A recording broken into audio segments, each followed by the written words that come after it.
Community Conversations, presented by the Steve Fund.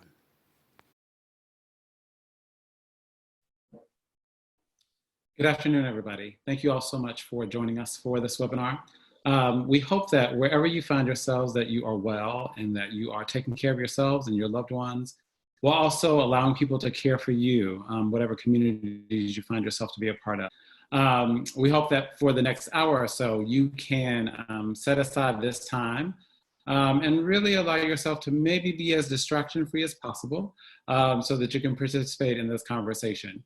What we'd like to do is really talk about what it would look like to be investing in our own care right now, even as we are preparing or providing services for other people. We know that we are living amidst a global pandemic that is disproportionately affecting communities of color, whether or not that is because we are essential workers who are out having to provide essential services to our communities, or because of economic or health disparities that have exacerbated this problem for us.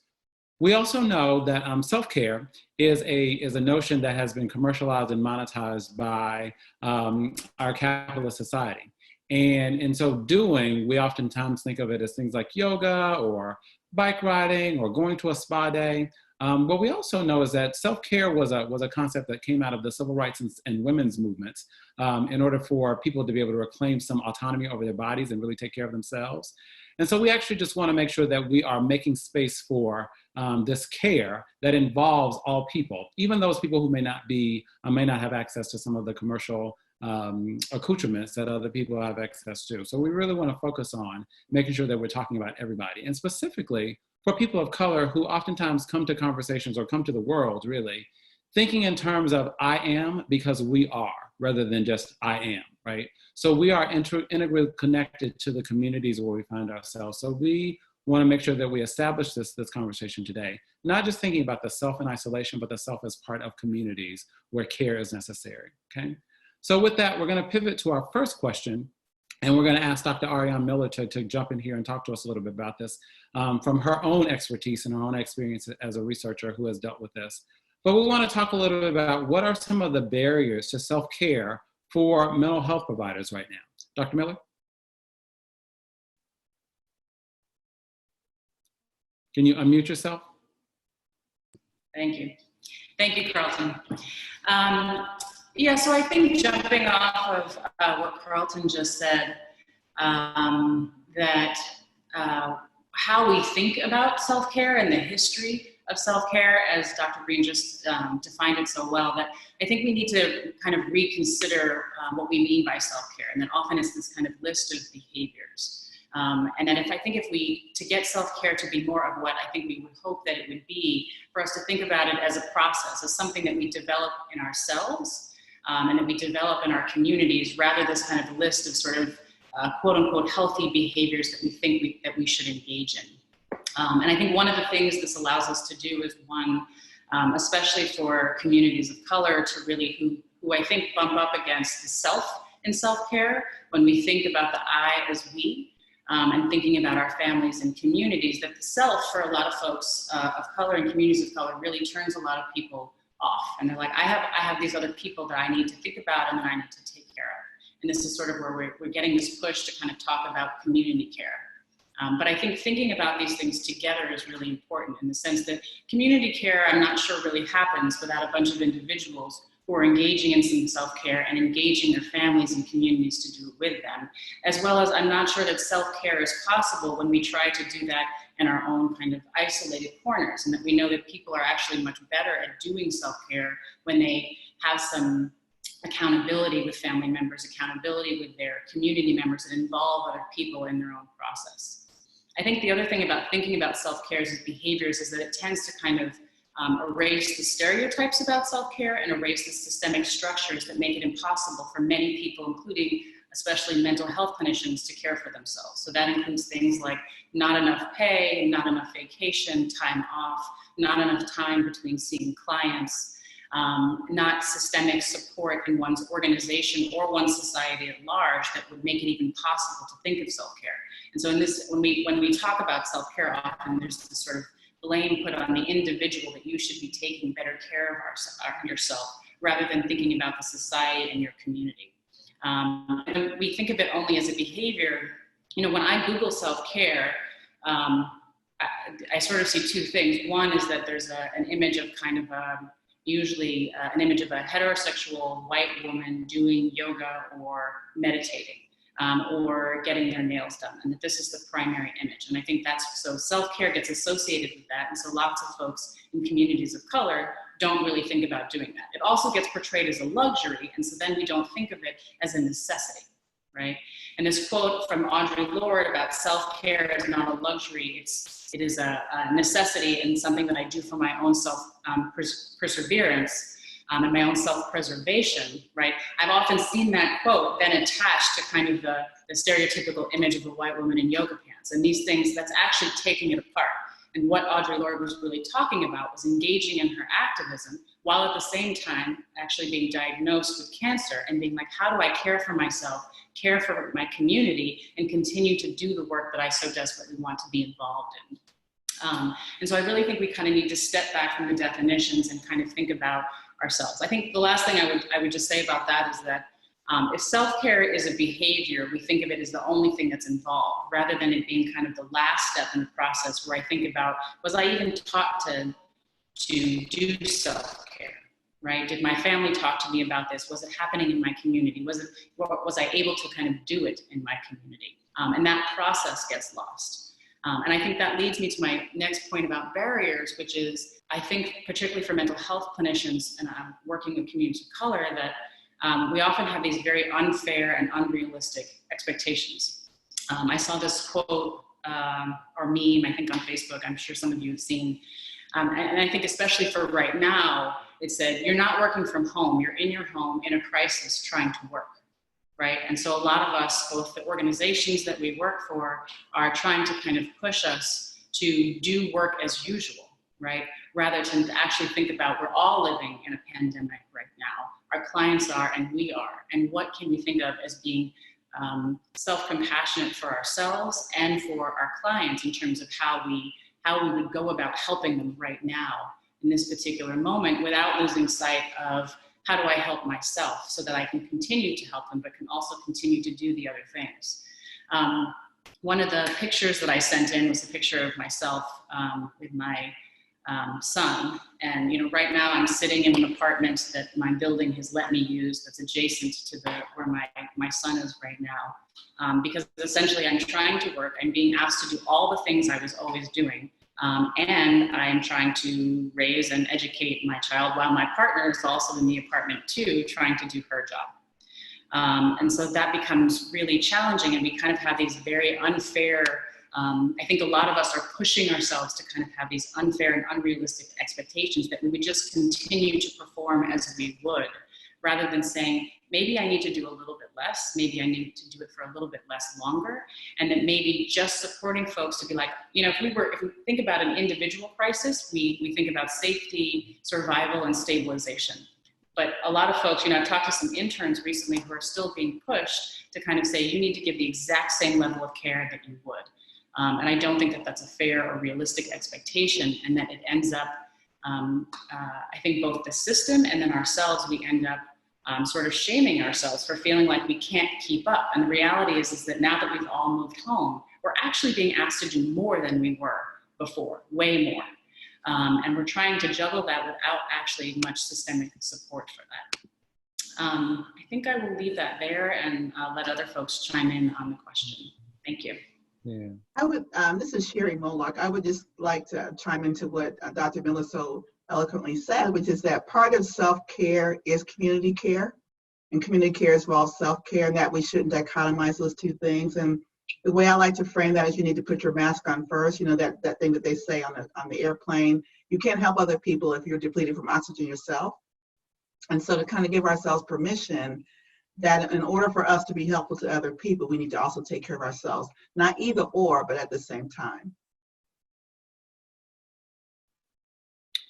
Dr. Miller, there was a question that somebody just wanted you to clarify: safety, survival, and what was the last thing? Oh, somebody put it up. Stabilization. Great. So thank you for sharing those. I really appreciate this notion of, let's not just add a checklist of behaviors that we should be thinking about with regards to self-care, And we also have to monitor is really like the unrealistic expectations that are being had of us that we may even also be having of ourselves right now, right? One of the ways that we wanted to shift this conversation today was to really bring people into a conversation about a different way maybe of thinking about this. So I'd ask our colleague, Dr. Hector Adames, to talk a little bit about the radical healing framework that he and some colleagues have been working on. So Hector, can you talk to us a little bit about how the radical healing framework might apply to self and community care right now? Sure, absolutely. Thank you so much for the invitation. It's really an honor to be here today and connect with you all. So real brief, I want to talk about the psychology of radical healing, which is a framework that focuses on the ways that people of color and indigenous folks heal from all the garbage and the racial trauma that we all are currently experiencing, those of us folks of color, and that our ancestors experienced. And this work I do with a group of scholar and practitioner activists that we call ourselves the Psychology of Radical Healing Collective. And that includes Doctors French, Lewis, Mousley, Chavez Dueñas, Chen, and Neville. So I really want to honor and center these brilliant women of color who I have the honor of working with. So basically what we have done in our framing is that we really wanted to find a way to how can people address and heal and cope with all the racism and all the isms that folks of color experience, not just at the individual level, but also collectively, right? Because as Dr. Julia Alvarez, Dominican writer, reminds us that we come from we, right? And it speaks to what Dr. Miller talked about, that it's really hard when we're just centering me, myself, and I. There's something that's missing. There's something that's not there that we really need. So our framework hopes to really honor that we come from we. And especially because we're living in a time where there is so much anti-immigrant policies, right? The Muslim ban, the support for white supremacy that we keep seeing increase throughout the past 3 years, the mass incarceration of people of color, the killings of Black boys and men. Even this week, we're learning of the horrific video that took place of another killing of a Black man, right? The ethnic and racial studies programs, how they're being threatened throughout the country. So these are all examples of ways in which people of color, communities of colors are impacted by isms, by racism. And when we put our minds together, we say, you know what, a lot of the framework in psychology doesn't really come from that stance of we come from we. And what we know from research is that communities and individuals that experience racism and discrimination, it really impacts us psychologically, but it also impacts us physically, right? We're more susceptible to common cold, to hypertension, to cardiovascular disease, to breast cancer, and even higher mortality rates. And just focusing on what's going on inside our heads, the isolated mind, what's going on in your brain, is not going to help us heal from all the stuff that's happening outside of us. So that was really the homework and what propelled us to really think about this framing, right? So we really wanted to move away from coping, considering that coping is important, but also focus on healing. So we move away from surviving to thriving, right? To really centering critical consciousness about oppression so that folks are really grounded in this, right? Moving away from individualism to more collectivism and understanding how we could resist the multi-systemic oppression that a lot of our communities experience. And then the word radical. A lot of folks have a complicated relationship with radical, right? And part of self-care and community care is to honor, integrate, uplift, and nurture this piece of radical. Radical basically means that we're going to try to change things in order to reduce social problems. So when we're socialized to think that radical equals bad, we should move away from radical. Think about who is that serving and who is being not served when we move away from radical. So hence radical healing. And this notion of radical healing is actually not new. It actually, the first time the term was coined or introduced into the literature was actually in 1851. And it was by a medical doctor of Augusto Vidal, who actually wanted to think about other ways to treat varicose vein. And he actually wanted to find an alternative way to address this problem. And then in the 90s, more of medicine and psychology have used the term of radical healing to introduce ancestral wisdoms into medicine, into psychology. In 2010, it was used by Jen Wright in education to help address Black young boys. And then now in 2020, my colleagues and I are introducing the psychology of radical healing. And what we're adding to this important and strong body of work is integrating 3 areas of psychology, right? We're introducing tenets of liberation psychology, tenets of Black psychology, ethnopolitical psychology, and intersectionality, right? All of these frameworks, all of these theories were created by people of color, for people of color. So the psychology of radical healing, we're really honoring that wisdom, and we're integrating all these pieces to deal with all the oppression that folks of color, community of colors that we are experiencing today. So real quick, just so that we're all on the same page, liberation psychology is a theory that helps us to become aware, deeply aware of how oppressive forces impact us as folks of color and communities of color.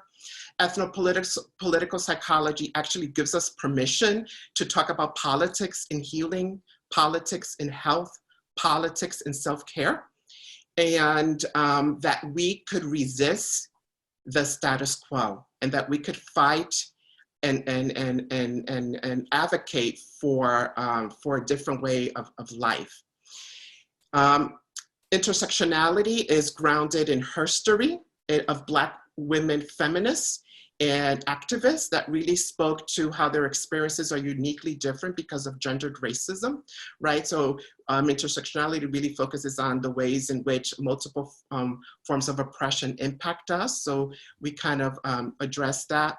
And then lastly, we have Black psychology. So Black psychology speaks to the importance of creating a psychology by the people, for the people, and that is situated, that is grounded, that it's anchored in a strength-based approach. So we took all those theories collectively to create our model of radical healing, okay? So our model is really grounded in 5 anchors. So the importance of, again, that critical consciousness, that awareness, being connected to our culture, to our communities, knowing who we are, where we come from, okay? Also the notion of radical hope. And radical hope is not just your passive, it's not a passive form of radical hope. Radical hope is active, a lot of us probably have heard the term, hope is not a plan, right? For us, radical hope is, it is a plan. And this is what I'm gonna do because there is going to be a better tomorrow because our ancestors survived and fought for us. So that's what radical hope is for us. And of course, the importance of having emotional support and social support and tapping into our strength and being comfortable resisting our oppression. The other piece of radical healing is that we situate the community and ourselves right in the middle of this 2 dialect, right? The dialect of we have to honor the ways in which we are oppressed and have been oppressed, and also envisioning and thinking about justice and liberation for the future. All right. Oftentimes, we're socialized to be in one of the 2 extremes, right?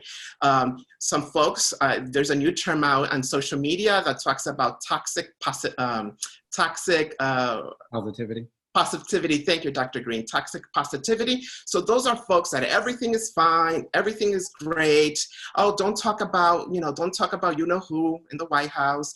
Don't talk about the ways in which people are being oppressed. Let's just focus on the positive. This pandemic is going to be over, right? That's that toxic positivity. You're just like, oh Lord, give me a break, right? So you have those folks, and then you have other folks that are just really just into I cannot think of anything positive. It's all doom. All hell is breaking loose and will continue to break loose. I might as well give up right now. So you have these two extremes, right? And it's really important to help folks kind of balance and stay in the middle, right? And incorporate both. That both are important, and it's important for us to navigate both spaces. And that would allow us to live, to thrive, to survive our current subjugation, and also think about the future.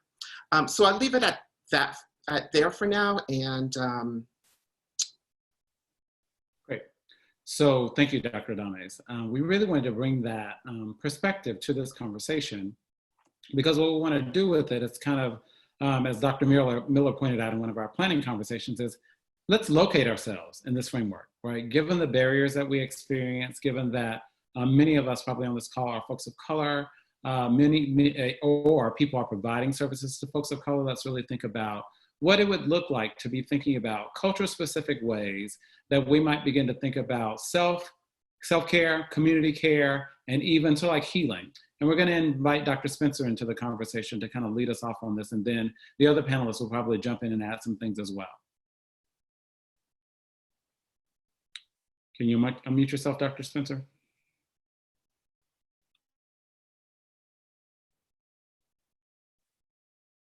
My apologies. Can you hear me all right now? There you go. Okay, great. Let me pull up my notes. First of all, I just want to say, in terms of Dr. Adames's presentation, it was, this was explained to me earlier this last week, and I actually found it very transformative, because as far as self-care is concerned, I always see myself as a giver. I'm the kind of person who tends to give. And so, when I saw this model, it really made me feel like, okay, I have some grounding for what I'm doing, and what I'm doing can be a part of self-care as well. And let me kind of maybe share with you an example of that, just from some of my thinking. So to start off with, we have a crisis right now. And this crisis is being deemed right now as extremely dangerous, which it is. But in the Chinese character for the word crisis, you actually have two symbols. One symbol is for danger, and the other symbol is for opportunity. And so whenever there's danger, there's also the potential for opportunity.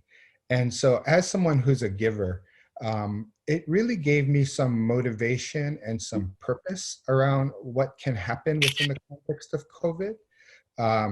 It not only helps me to also reflect not only on how everyone is affected by it, but specifically communities of color.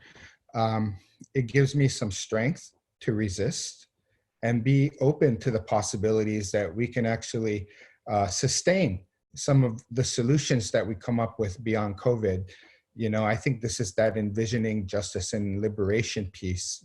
I'm certainly seeing, the disproportionate impact of COVID, but I'm also looking at what are the possibilities that we're implementing now with this whole COVID crisis that can actually be sustained. So for once, we're thinking about people and housing. Can that be sustained? We're thinking about our food systems. Can that be sustained? So it gives me some strength to envision social justice and envision what true liberation might look like.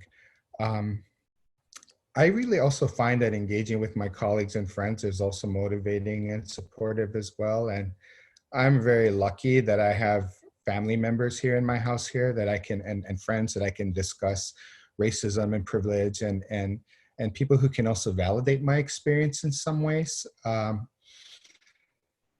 You know, I realize that, you know, even though this radical hope and radical healing does take a lot of energy from me, I'm also going back to what Dr. Miller said, in that trying to be compassionate to myself and know that I really can't do it all. Just with regards to culture, I want to take a few minutes to talk about that, you know, because this crisis has really impacted my ability to really reflect upon who I am, reflect on my cultural roots. You know, for myself, you know, I mean, I try to play with my different virtual backgrounds because they're fun to play with, but they also remind me of home, you know? So in fact, this virtual background right now is from the island of Kauai. Here's another one of mine on the beach there, as well as this one here, which is me in a taro patch. But, you know, I try to remember who I am. I try to remember my cultural roots. And, you know, particularly with regard to COVID, I think about what's happening in my community right now. And although it's difficult to engage right now with community because we are in lockdown, you know, there are many, many ways that we can just check in and support each other as part of our self-care. You know, one of the biggest things that this reminds me of is that we really need to take care of ourselves physically as well. Within my community, diabetes, obesity, cardiovascular disease, and this is true for obviously for all communities of color, are disproportionately affected by these chronic illnesses. And it is these chronic illnesses that actually make us even more vulnerable to COVID. And so for me, you know, I've actually lost 15 pounds during this. You know, everyone's talking about the COVID-15 where you gain 15 pounds. I've actually lost 15 pounds. Part of that is just me being aware that as a person who is Native Hawaiian, who has susceptibilities to more chronic illnesses, that I need to take care of my own personal body. So if that means getting out, walking around, being close to nature, you know, in my culture, we believe that we're interconnected, that we're all interconnected to our land and our environment. We need the land in order for us to live, and the land needs us to live. So, you know, sometimes I just reflect upon that when I'm out in the environment. I like to do gardening, so those are things that I do. I drink teas every day, which are made from native plants, which I get from Hawaii every time I go back home.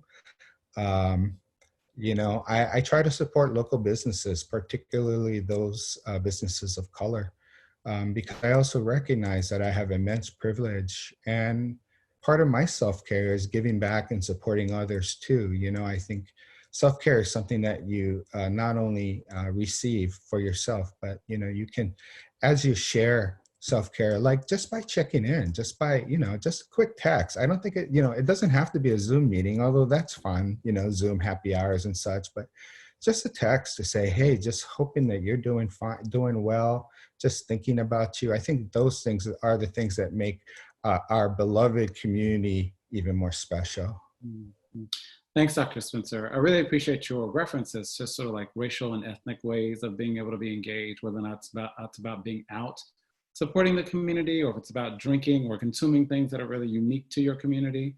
I was sitting with my staff the other day when we were doing our regular check-in at the beginning, and the question that I asked them was, how are you bringing racial and ethnic pride into your home right now, even though we are quarantined? Are there things that you're doing around, so like watching movies or watching television shows or listening to music? What are you doing in order to be able to strengthen yourself as a racial and ethnic person? That feels really important right now. I'm wondering if any of the other panelists, Dr. Moloch, Dr. Dame, Dr. Miller, have anything that you want to add around culture-specific types of strategies that we can be engaging right now for self-care. Dr. Moloch? Yeah, I think that I loved what Dr. Spencer said about really getting in touch with his roots. I am really blessed to have almost my entire family here. We have multiple generations here. And so we've been cooking up a storm. We've been going old school. I've been pulling out my grandmother's recipes. My kids are like marveling, like, we haven't seen you cook this much and eons. But I think in our family and in African American culture, cooking and sharing ethnic foods is really important. We have, as I said earlier, multiple generations. So we have my granddaughter, my 3 adult children, my husband, and 2 dogs. We got 2 dogs too. And so the other way where I see this really happening is we're watching a lot of programs together. Some of those are more culturally informed. We are really, really sensitized to how this pandemic is impacting people who are marginalized or who are what I call the least of these in my faith tradition. And so we've been looking at documentaries on how, and news reports on how the pandemic, for example, is affecting, impacting people who are incarcerated, who are often forgotten in all of this. We're looking at how does this affect our faith beliefs? And I'll be talking this a little later on, but as for some faith communities, it's a very, very scary time. And so how do we make sure that we address those needs as well, and make sure that we foster people's faith? My kids, we've been playing board games that we haven't played in eons. And so I think one of the things that we're really focusing a lot on in this overwhelming time is being connected. Someone who's online put in their chat, how do you do community connected when you're socially distancing? And so I thank God for we're on it right now, Zoom, and there's a lot of technology. And even for your older members of your community or elderly, you can take this as an opportunity to teach them. We teach people in our church and my family members who've never used Zoom in their life how to find Zoom on their phone, how to connect on the computer or whatever we're doing. We actually in our church had a Zoom funeral. And so you'd be amazed at how touching that was and how it was so emotionally gratifying and so supportive, because there were actually more people in that Zoom funeral than probably would have been there in person. There were over 100 people. And just to see them join together and comfort each other and support each other in their time of need was absolutely amazing. It was one of the best, if there can be a best funeral or homegoing services I've ever participated in. So it was phenomenal. And so I think that you can, as Dr. Spencer said, this is a time to be creative and think outside the box. Part of the radical healing is can you shift and think about your paradigm and think about healing and thinking about coping in a way that's really different than you've ever done before. And how can you do that holding on to the tenets of your community, because your community has a lot of strengths. And yes, this pandemic has really highlighted the inequities in healthcare, but it's also a time for us to figure out how can we, I like what Dr. Spencer said, how can we sustain highlighting that, one, but two, fix it. That's not new.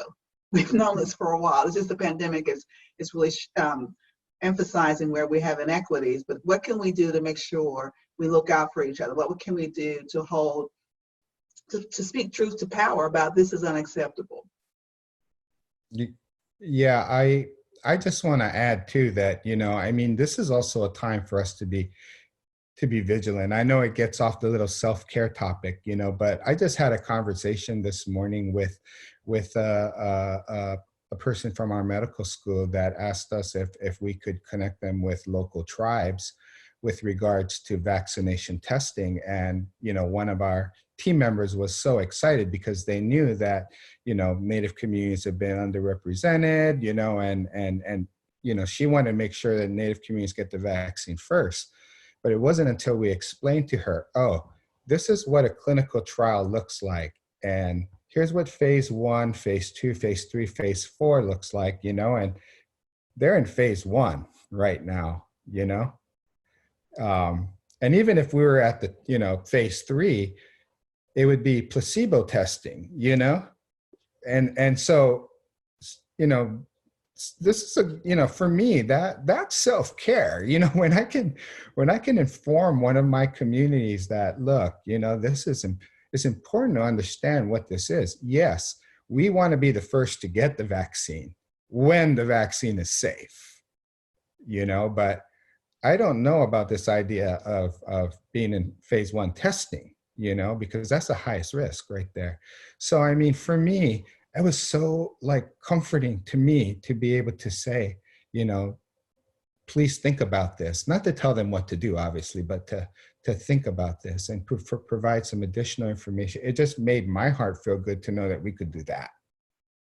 Dr. Dames, do you want to add something about this culture-specific strategies? Yeah, absolutely. I love everything that I'm hearing. Something else that I would love to share with folks, what I've been doing with actually friends from back home in New York and New Jersey, and my research lab and colleagues here, is that every Wednesday night, we tune in to watch Underneath the Black Light, which is a special series of webinar that Kimberly Crenshaw hosts and brings in scholars, activists, practitioners, spiritual leaders, policymakers, right? And the beauty of that, and for me, that's one way that I do my own community care, my own healing. I look forward to that every Wednesday, and we laugh, we cry, we just say it like it is through our WhatsApp group, right? For me, I leave Wednesday nights, I have the best sleep, right? Because I am learning about the ways in which we are organizing across the country and across the globe on how to deal with all these social diseases that we're dealing with. And we have built a beautiful community. So these are some innovative ways to organize, to resist, while we're staying in place. So I just really wanted to share that we could still resist, we could still thrive, even though we're locked in our own homes. So yeah. Yeah, it sounds like the piece that you're pointing out, Dr. Adamas, is that the community care can actually be invigorating for us, and Absolutely. actually for our bodies, it can foster like the release of neurochemicals that actually help our bodies to be able to persist in such trying times. Yeah. Absolutely. Dr. Miller, do you want to add something? Yeah, I just wanted to go back to something Dr. Spencer said, two ideas. I really liked the part where you were talking about the Chinese character crisis and both danger and opportunity. And then you were also talking about, supporting, businesses, particularly businesses owned by folks of color in the community. And I think taking the opportunity part of that, when I think about my family, I used to, when my son started going to daycare, I realized, I'm going to go to work at 9 and be done at maybe 5 o'clock, and he'll be done. And I'm going to see him in the morning and the night, and then we have weekends. And part of what this let's all be at home now is I'm spending way more time with my family. And what are the opportunities that I have there, the conversations that I have, the things that I hear him say that I just wouldn't get to hear both my partner and my child say. And I think, so when I think about this, at the end of this, right, my hope and radical hope is, who do I want to be standing with me when this is over? What do I want to be standing out there in my community when this is over? How do I want my relationship at home to be? But also when I leave that home, who actually is going to be out there left when this is done if we don't sort of take care and support both inside and outside? So thank you, Dr. Spencer, for that, the crisis part. That really touched me. It looks like you want to add one more thing, Dr. Dames? Yeah, the last thing I really wanted to add, and when Dr. Miller was talking about the Chinese character, reminded me of Dr. White, one of my mentors. And oftentimes, especially now during the pandemic, I'm constantly thinking, what would he tell me? What would he be wanting me to do, to say? And then I text with, let's say, Dr. Chavez, he also mentored her, and we bring in our ancestors into the present. And for me, that is so grounding, joyful, and healing in many ways. So that's another way for folks that are working with communities of color to bring in our ancestors. Just because they're not here physically doesn't mean they're not here with us spiritually. And that's him down there.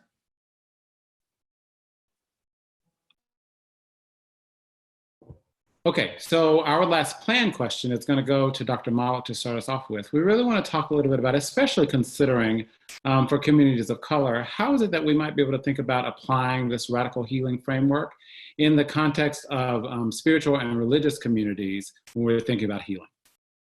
Thank you. Yeah, I think faith communities, regardless of what your faith beliefs are, really support radical healing. I think in terms of the authenticity that it asks you to engage in, having a critical consciousness, focusing a lot on strengths and resources that you have within your community, clearly social and economic support, which historically in the African American church, that I'm going to be speaking mostly from the Christian perspective because that's my context, has historically provided both the support, social support and economic support.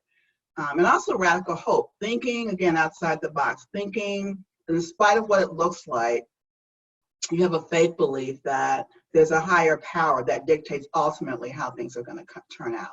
And we don't always get, there's a scripture in the Christian text that talks about faith is the substance of things hoped for, the evidence of things unseen, which is basically, you know, if you needed to see it, then you don't need faith, right? So sometimes you have to hope on things that are not evidently in front of you by the way that we can experience or perceive something.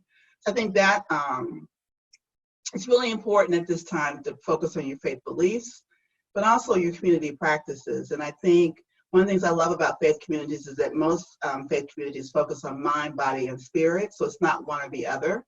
And we've never had those things separated out, and it's important to integrate those. In our church, which is the Beloved Community Church in Acton, Maryland, we actually meet more since the pandemic, even though we are socially distancing. And we've been using, fortunately, we were using Zoom before, so it wasn't a huge learning curve for us to start using Zoom after that. But we've been doing stress management on Tuesday evenings, which I lead. We do like a check-in session where people kind of talk about, and this is people from all over the country. So it's amazing. We can actually have a better sense of how the pandemic is doing in different communities because people are from all over the country. And then after we kind of check in and talk about, you know, how things are going for us. And we've had people online who are sick with COVID-19. We've had people with loved ones with COVID-19. We literally had a young woman who lost a loved one while she was on the phone with us and had to get off the phone. And we were able to stop and pray with that person. And then we do mindfulness and relaxation training. So we're doing that for about almost 8 weeks now, and that's been going really well. We also started a book club, and we read secular books. So we told them we're not reading the Bible and we're not reading holy books. We're reading regular books with profanity and violence and all that kind of stuff in it. So we're on our 3rd book this evening. And we also have our regular worship service. So I think really trying to make sure we feed the spirit, feed the mind, and feed the body. One of our church members is actually a licensed personal trainer. So she created a Facebook page for us, Beloved Community Gets in Shape. And each day we post what we've done. That more than anything has helped me to exercise every day because it's accountability. So it's literally like some days I get up in the morning and go, no. And then I think, you know what, if I don't post, and particularly because I'm one of the pastors of the church, I feel like I have to be a role model. So I post every day. My husband, all of us actually, all 3 of my children and my husband, we work out mostly together, but sometimes because we have different work schedules, which is weird. We're different work schedules in the same house, but we have different work schedules. We work out together, which has been great. We post videos of us working out together.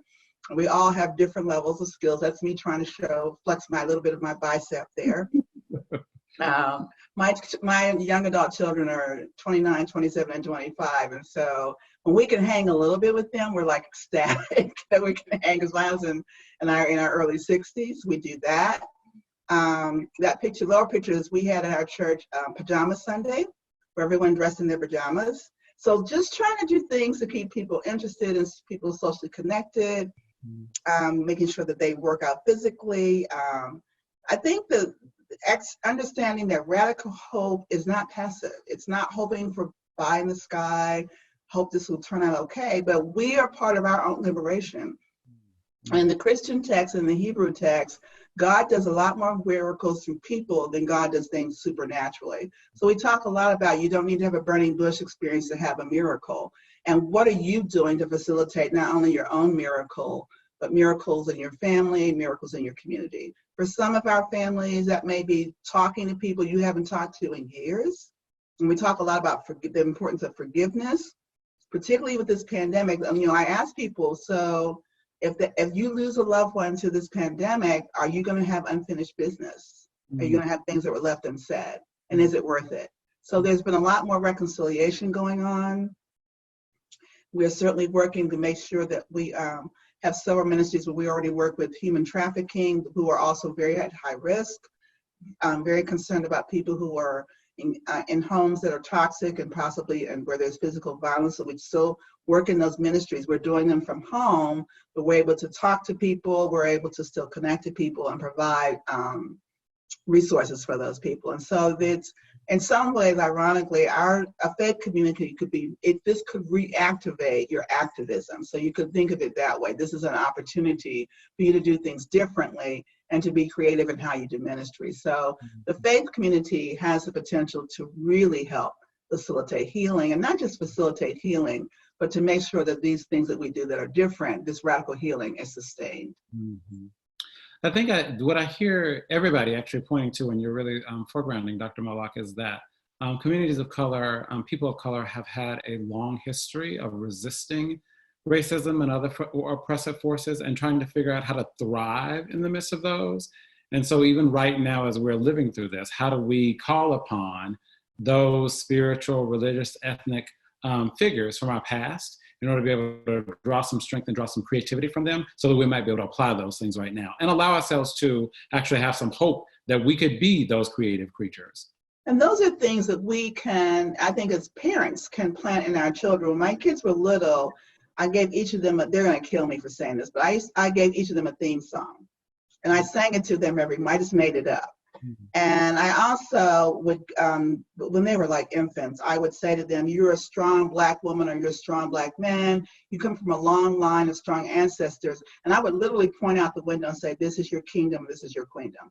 I said that every day. And some people would say to me, they're infants, they don't know what you're talking about. But what I wanted my kids to know is that there was somebody who loved them unconditionally, and there was someone who had their back. And when they went out into the world, I wanted them to know that you always have a safe haven to come home to. You might make mistakes, and all my kids have made mistakes and haven't lived their lives perfectly, but that's not even the point. The point is that regardless of how you live your life, there's somebody here who reflects the love of God for you, and that's us. Gotcha. And so I think that's important to instill, particularly now. That's why I'm saying the things that you guys argued about and you angry with each other about, it's not really that important in the scheme of life. And to really, this is a time where you can really reconnect. And that is our legacy as a people. We can do this. We can, and I, share, there were plagues in the Bible. So there pandemics come and go. Our first sermon when COVID first started was we did a 5-minute history on other pandemics. Just as put in context, this is not the first pandemic. It's not going to be the last pandemic. So the difference is, how are we going to come out of this? And what are we going to do during it that's different than people have done historically that will make this a better situation? We are almost out of time, actually. We had hoped to be able to take some questions from the participants. What I'm seeing in the chat box, though, is that the folks from the Steve Fund are suggesting that maybe we can take some of the questions from you all and maybe provide some written answers to folks, if that feels appropriate. Because there have been some really good ones coming up. But in the interest of time, I think what we're going to do is pivot to our last question that we have prepared. And it's really about what might we be suggesting to people as they are leaving this hour and going back into their daily lives. So the question is, what advice would you share with someone that you're supervising, considering that we are all mental health professionals, or many of us are working in communities of color, providing mental health services? What advice would you give to somebody that you're supervising at this time to cultivate radical joy? I'm going to start with you, Dr. Adames, if that feels okay. Sure. Great question. I think what I would share with someone who I'm supervising about how to cultivate joy, I think I have two answers. One, if it's a white practitioner working with communities of color, I would say that you need to think about how racism might be playing out in the therapy and the interaction. And without having that uncomfortable but important and necessary discussion, we can't move to joy. And bringing it there and talking about and addressing all the anxieties that's going to be there, I think it's a way to liberate that space of all the social diseases that's outside of that space. For folks of color, what I would say about cultivating radical joy, I would say start to get comfortable saying it like it is, right? The problem is not inside our Black and brown bodies. The problem is not inside our Black and brown bodies. The problem is outside in the white spaces that we occupy. Mhm. And I think if we really stay grounded in that reality, right, that comes from our ancestors, that comes from our community, we will survive, and maybe, not maybe, we will also thrive. Mhm. And thriving is radical joy. Yeah. I hear you really encouraging people to adapt a critical consciousness perspective around what's happening to them and their bodies and their communities right now. Thank you for that, Dr. Damanis. Yeah. Dr. Spencer, how about you? Yeah, I love what was just said. I don't know if I have a whole lot more to add, but I just, one of the things I want to say is that, during this pandemic, with related to what Dr. Adamus just said, many of us maybe experience less exposure to racism. I know, for example, I have, I mean, I don't have to interact with the guy outside that called me trash, a few months ago, so, but that we have to stay vigilant, because racism hasn't gone away. For some of us, this might be a nice little break from racism, though at least in our interpersonal lives, but we have to remember that structurally, these things are going to lead to us not only continued to being disadvantaged, but that disadvantage can grow. That gap could likely get even greater with regards to what's going on. So I say, be vigilant, look at the crisis from the standpoint of opportunity to see what we can do better. And then last of all, be compassionate to yourself that you cannot do it all. Thank you. Thank you. Dr. Miller, what recommendation might you give for cultivating radical joy right now? I think when I think about self-care, I go back to basics. And I think that one, when you're working in community health, when you're an intern, and for communities of color who are held to high standards and do double the work, we tend to overwork. And what is taken from us is actually our ability to experience joy, to notice the small things around us. So I would encourage folks for the small things, the small wins, the things that may feel too small in this big pandemic right now, to amplify that as much as you possibly can. And my sort of smart alecky answer in my head to thinking about students I have is like, at this point, like radical joy when you're an intern or working in community mental health and have too many clients is just to have some joy, find some joy, and don't let other folks take that from you in terms of setting your boundaries and thinking about what you want for yourself and what brings you joy. Because I think we get disconnected from even knowing what that is sometimes. So that is what I would add. Thank you. So allow yourself to dream about what joy could look like for you, right? Yeah, okay. Dr. Moloch, how about you? Last one. I would say treat yourself like your best friend. What would you do? What would you tell your best friend to do? That's what you should do. Something I say to my graduate students all the time, you should play every day. I've said that before the pandemic. Find some time to play every day, set limits, set boundaries. It's okay that you're not as productive. It's unrealistic that you expect yourself to be as productive. I saw one of the chat questions was about single moms. If you can figure out a way to come together, which will be safe, give each other a break. Take care of childcare. If you can't do that, lower your expectations about what you're going to get accomplished. If your floor has dust bunnies, it'll be okay. No one's ever died from that. And so, give yourself a break, take it easy, and just, love yourself as if you're your own best friend. Yeah. Thank you for that. I'll answer as well. I think that the two things that come to mind, and I'll take the same approach that Dr. Adames did, is that if you are a non-person of color participating in this conversation, I would be encouraging you to use technology, use this time to be engaged with other white people around how do you actually have conversations about race and racism and white supremacy culture, because now is an optimal time for people to be doing that, right?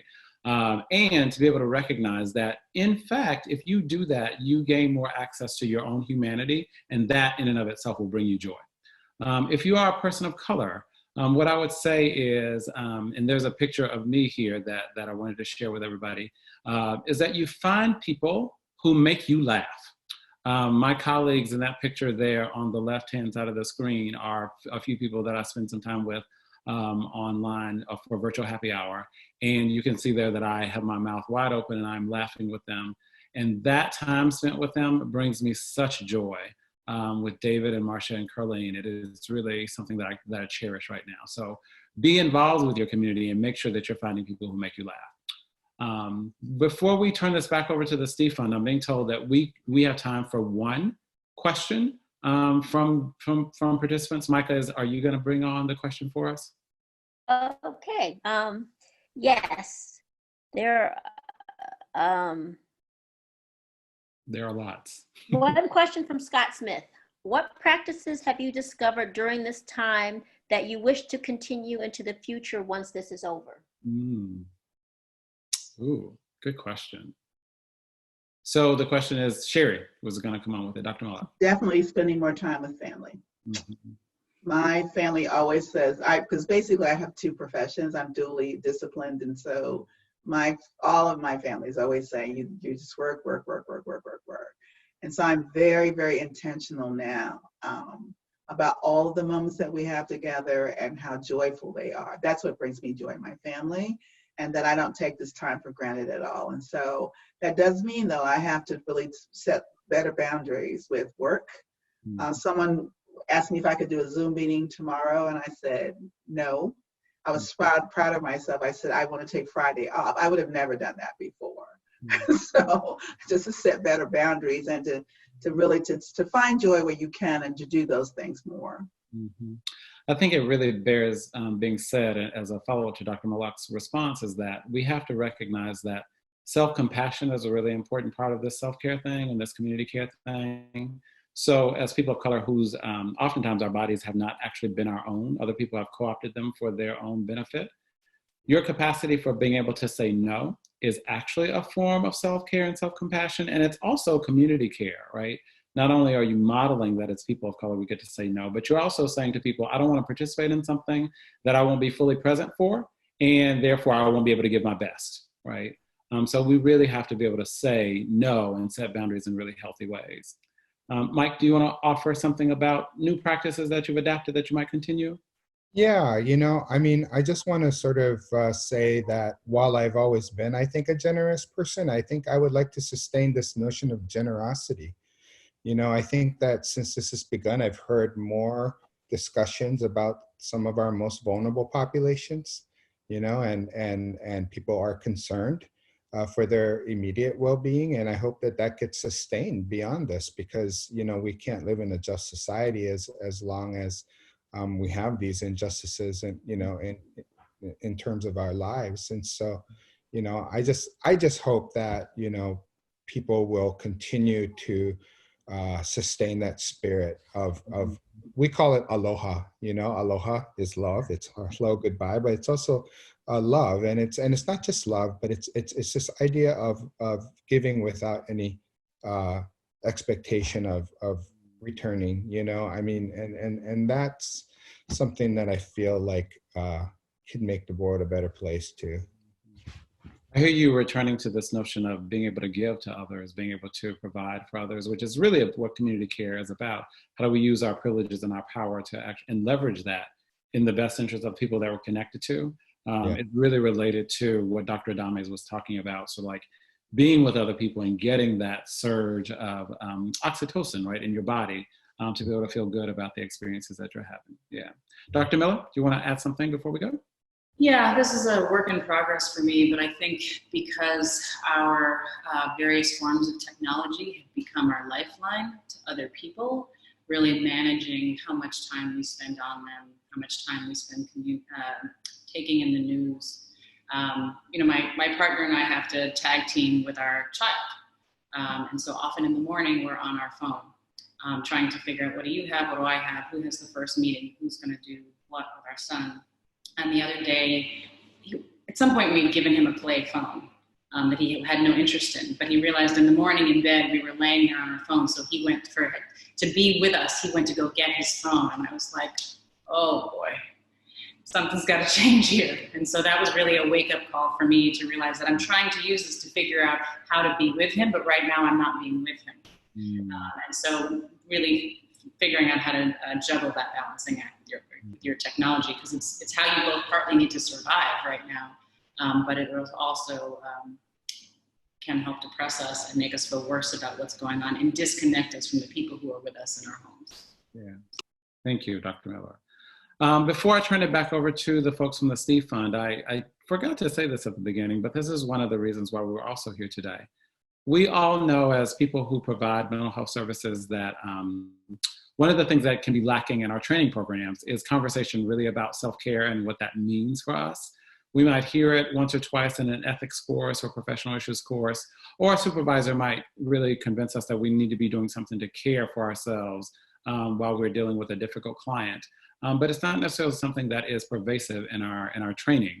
And so we really wanted to be able to create this space for people to be able to come into this conversation knowing that as people of color, as people who are working with people of color, we really do have to be making sure that we take care of ourselves and that we don't give ourselves totally away in the service of trying to help other people, but how do we maintain some balance with that while we are still connected to the communities that really nurture us.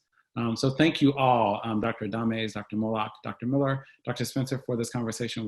We really appreciate it. I'm gonna turn it back over to Micah from the Steve Fund. Thank you so much. Thank you to all the panelists. So much great insight and engagement. We from the Steve Fund appreciate you. And thank you to all that tuned in to this Zoom and live webinar. We will have the replay available on our website. And if you want to continue the conversation, you can go to @the_Steve_Fund. And then on May 21st, please join us as we have another live webinar exploring temporary versus new normal, what that means for the fall on campus and for students of color. So we will continue this discussion around how is COVID affecting us, and this time we're just going to focus more around what's going to happen on campus. And once again, thank you all for joining, and have a wonderful day and weekend. Thank you. Thank you for inviting me. Yeah, same here. Thank you. Hope for continued conversations. Thank you, everyone. Thank you all. Thank you.